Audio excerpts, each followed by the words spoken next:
Bueno, muy bien, 18:14 minutos. Ya entramos en la segunda hora de Brisas, segunda edición.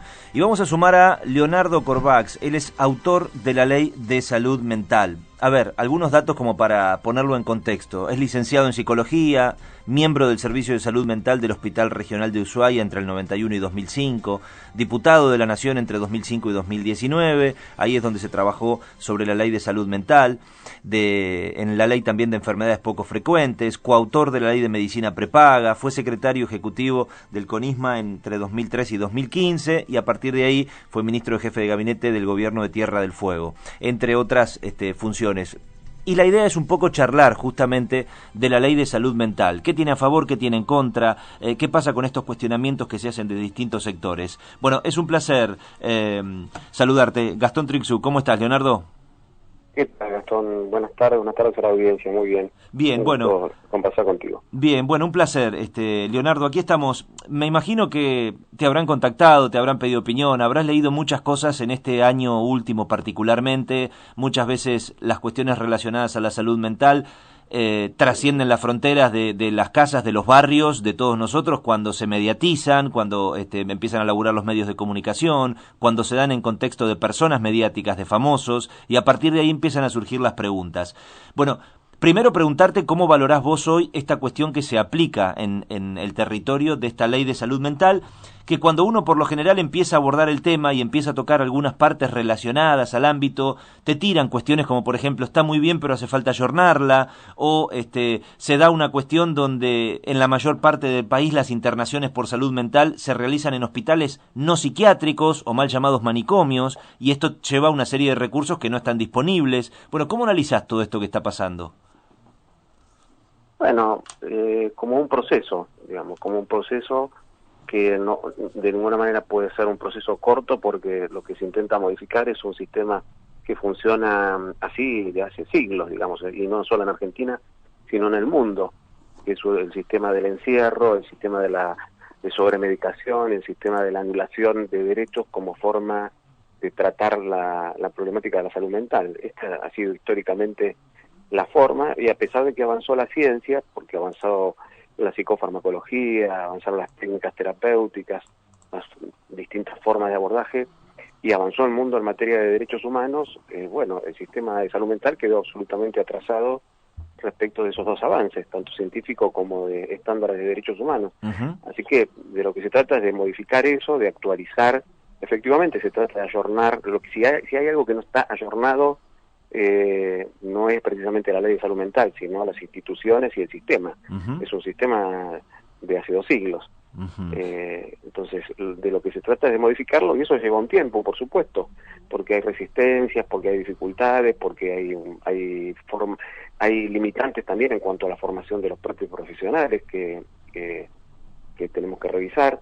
Pero yo lo veo como un proceso que está en marcha, que algunas cosas se han podido hacer y se han podido mejorar, y todavía falta mucho camino por recorrer en cuanto a realmente poder ofrecerle a las personas que necesitan asistencia en salud mental, que la puedan tener en el lugar donde viven y donde normalmente se atienden, ¿no? Que no tengan que recurrir a tener que trasladarse a otra ciudad o a terminar en instituciones donde en lugar de curarse terminan encerrados toda la vida. Claro, bueno, y precisamente ese proceso que tiene que ver con las internaciones, ¿son voluntarias, son involuntarias? ¿Tienen que ser necesariamente en establecimientos psiquiátricos, si es que quedan todavía bajo esta norma, bajo este concepto en el país? ¿Qué pasa cuando hay un diagnóstico en firme sobre una patología mental con una persona que es mayor de edad? ¿Y qué pasa con el entorno, si es que lo tiene? Porque nos consta que en muchos casos tampoco lo tienen, ¿no? Sí, hay internaciones voluntarias y hay posibilidad de hacer internaciones involuntarias. Quiere decir que en algunos casos, que tienen que estar justificados, se puede internar a una persona aunque no preste consentimiento, que no preste su acuerdo. Eso lo permite la Ley de Salud Mental, pero por supuesto que establece algún criterio, ¿no? Porque si no, cualquier persona podría ser internada en contra de su voluntad, y eso, claro, en un Estado de Derecho no podemos admitir que cualquiera de nosotros esté a merced de que un profesional o un equipo de salud lo interne compulsivamente a uno sin primero un criterio razonable y después sin un sistema de controles. Y eso es lo que establece la ley. Antes no había ni criterio razonable ni sistema de controles. ¿Cuál es el criterio razonable que establece la ley? Establece el criterio de que existe un riesgo cierto e inminente para sí o para terceros. Quiere decir que no alcanza con que yo pueda decir que usted tiene tal o cual patología, Sí. o tal o cual padecimiento. Tengo que poder explicar que en este momento, dada su situación de salud mental, su presencia o no de apoyos familiares, etcétera, etcétera, no puede no estar internado, digamos, necesita sí o sí una internación. Tengo que poder justificarlo bajo ese criterio. Eso por un lado. Por otro lado, ¿dónde se interna? Bueno, la ley de salud mental promueve que las internaciones se hagan en los hospitales generales, que haya servicios de salud mental con internación en los hospitales generales, como de hecho los hay en algunos, no en todos, ¿no? En Ciudad de Buenos Aires, por ejemplo, el Hospital Álvarez tiene internación en el Hospital General, el Hospital Piñero tiene internación y es un hospital general, en la Patagonia todos los hospitales generales tienen internación en salud mental. Bueno, existen, y hay otros que no atienden. Y que la idea es que las internaciones se hagan en hospitales generales y que los hospitales psiquiátricos o hospitales monovalentes de a poco se vayan adecuando hasta ser sustituidos definitivamente por un sistema integrado al sistema de salud general. Esa es la propuesta, digamos, porque precisamente, como les decía antes, lo que hemos advertido es que la internación en hospitales psiquiátricos muy probablemente se terminen transformando en una situación de cronificación, claro. Es decir, una situación donde la persona, en lugar de curarse y volver a su casa, termina viviendo en la institución. Y eso en los hospitales generales no es tan frecuente porque se trabaja de otra manera y porque el hospital general ocupa otro lugar en la propia comunidad, digamos, en el propio imaginario social. Bueno, de hecho yo estaba repasando, por ejemplo, en tu cuenta de Twitter, en @LeoGarbax, vos ahí tenés entre las frases destacadas, salud mental sin manicomios. Es decir, vos estás totalmente convencido de que ese no es el camino, ¿no? Digo, el concepto de manicomio tradicional, donde en definitiva terminaba siendo un depósito de personas, ¿no? Tal cual, sí. Bueno, eso no soy el único, ¿no? Somos muchos los que venimos trabajando hace tiempo en ese sentido. Afortunadamente, Provincia de Buenos Aires también está trabajando en ese sentido y el propio gobernador Kicillof tiene muy claro también que hay que transformar el sistema de salud mental y, de hecho, la provincia tiene un programa de manicomios nunca más, ¿no? Y está trabajando fuerte en ese sentido. Hay mucha gente que ha tenido la oportunidad después de muchos años, de ir a vivir a una casa con otros compañeros, con compañeras, con ayuda de operadores. Han pasado muchas cosas interesantes. Ayer tuvimos la oportunidad en el Centro Cultural Conti de la ex ESMA, que es donde yo trabajo, de recibir un elenco de personas que habían estado, muchas de ellas internadas, y que hoy, bueno, se dedican al teatro y brindar un espectáculo maravilloso.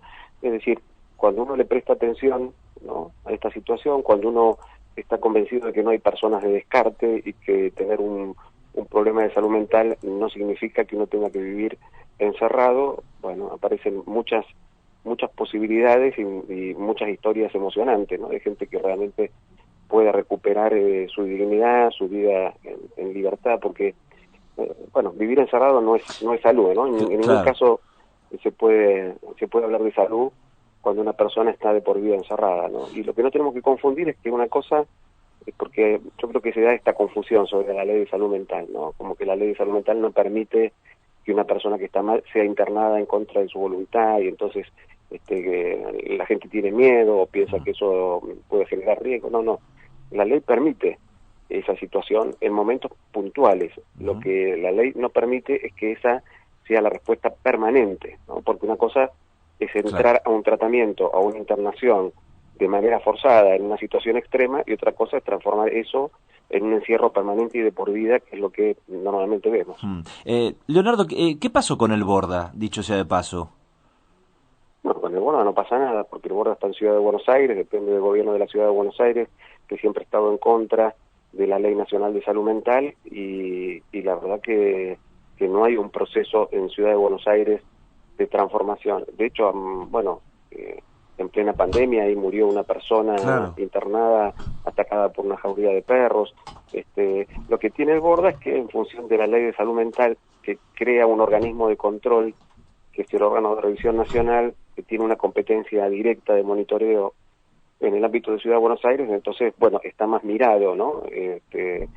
Cada internación involuntaria que se lleva adelante en el Hospital Borda tiene un control, ¿no? De un equipo que pertenece o a la Secretaría de Derechos Humanos o algunos dependen de la Defensoría General de la Nación, que van a ver la situación, a hablar con la persona y, bueno, por lo menos asegurarse de que esté justificada esa situación de internación. Ahora, pero la sí. verdad que no hay un esfuerzo de transformación de parte del gobierno de la Ciudad de Buenos Aires para hacer un sistema más inclusivo. Claro, porque leí una entrevista donde vos hacías referencia a que justamente en materia de salud mental hay un retraso todavía importante en cuanto al cumplimiento de los derechos humanos. Y cuando llegan a darse a conocer a través de los medios o de las redes sociales, reportajes fotográficos, historias de torturas, de, bueno, esto que vos decís, un paciente que termina atacado y muerto por una jauría de perros, ¿está un poco relacionado justamente con esto? ¿O sigue siendo el concepto del de caer en el Borda es que caer por el precipicio? Y a ver, más allá de estas cuestiones puntuales que suceden, que no solamente en el Borda, ¿no? Hay que decir que en la mayoría de los monovalentes hay situaciones graves que tienen que ver con el funcionamiento propio de una institución total, ¿no? Donde una persona está todo el tiempo dependiendo absolutamente de otros, y donde hay poco contacto con el afuera. Bueno, eso es proclive a que se den situaciones de abuso, de maltrato, etcétera. Pero el solo hecho de tener que vivir en una institución por periodos prolongados ya significa una violación de derechos, porque la libertad es uno de los derechos más importantes. Entonces, por más buen trato que pueda existir en una institución, porque también hay profesionales muy buenos y equipos muy buenos que tratan bien a las personas, pero el solo hecho de que una persona viva en un lugar donde no elige con quién vivir, no elige qué es lo que quiere comer, tiene que pedir permiso para salir como si fuera un chico, bueno, evidentemente es una situación ya per se violatoria de derechos. Uh-huh. Sin duda. Bueno, a partir de ahí, Leonardo, agradeciéndote el tiempo y la charla con nosotros, sí es recurrente, que muchas veces a nosotros en los medios nos pasa, que hay personas que en sus casos particulares cuentan situaciones de vivir con un hijo, con un hermano, con un familiar, que tiene evidentemente una patología mental que a veces está relacionada con la violencia, otras veces con las adicciones, y que llega un punto en el cual te transmiten que la familia ya no puede hacer nada, acurren al sistema de salud y ven que tampoco les dan una solución. Esto pasa más por echarle la culpa, como muchas veces ocurre también, a la ley de salud mental, o a veces por el individuo, ese profesional que está del otro lado del mostrador que nos atiende, o esa institución, o el propio sistema público de salud, porque muchas veces esto también pasa en sectores vulnerables que no tienen una cobertura social. Sí, ¿cómo va a tener la culpa de la ley de salud mental que propone y promueve que haya más servicios y más atención y más formas de respuesta en todos lados, ¿no? Claro. Es decir, evidentemente es la falta de implementación y tiene que ver con muchos factores, también con el de financiamiento en general del sistema de salud, la fragmentación que tiene nuestro sistema de salud. No es que solamente en salud mental la gente le cuesta conseguir un turno, conseguir una atención, ¿no? Pasa en muchas especialidades y pasa también, uno sabe, no sé, en el sistema privado, que mucha gente recurre a través de las obras sociales o de la cobertura prepaga, bueno, donde tienen pocos profesionales, mal pagos, que están un rato y se van, que no tienen tiempo de realmente atender una situación compleja. Bueno, son cuestiones que trascienden en mucho la ley de salud mental. La ley de salud mental busca resolver todo eso. De ninguna manera es un obstáculo para que la gente se atienda, sino todo lo contrario, ¿no? Busca que haya más y mejor atención en todos los lugares. Y las familias, por supuesto que tienen razón. Si una familia tiene que convivir con una situación de crisis y no tiene el apoyo y el acompañamiento de un equipo, bueno, probablemente termine agotada y pidiendo que la persona sea internada. Claro. Nosotros, bueno, yo he tenido mucha experiencia de trabajo en un hospital general, en un momento que funcionaba muy bien, en una ciudad como Ushuaia, y atendíamos muchos casos graves, pero las familias estaban en permanente contacto con nosotros. Cuando la persona se tenía que internar, se internaba, y el resto del tiempo vivía con su familia, y la familia sabía que podía contar con nosotros en cualquier momento, y entonces no se daban estas situaciones, ¿no? Claro, correcto. Bueno, ha sido un placer esta primera charla. Seguramente en algún momento te vamos a volver a convocar porque es un tema que da para charlarlo y mucho. Leonardo, ha sido un placer. Gracias por ponerte en contacto y charlar con nosotros. Gracias a vos, un abrazo. Un abrazo grande. Leonardo Corbax, él es autor de la Ley de Salud Mental, 18:29 minutos.